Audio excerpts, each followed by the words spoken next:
Hello guys, in this video I'm going to show you how to check brands on the Goodnotes application. But first of all, I just want to mention, please don't forget to subscribe to our channel, because at 100,000 subscribers we are going to show you our YouTube revenue statistics and growth strategy, how to make money online. So let's jump into it. First of all, open the application on your device.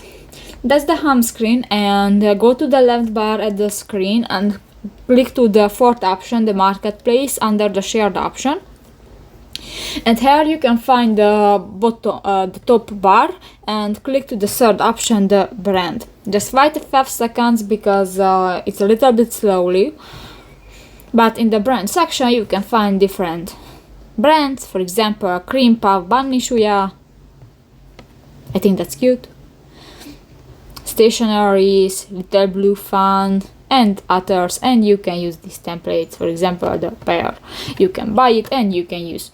So that's pretty much it for this video, guys. See you in the next one. Bye bye.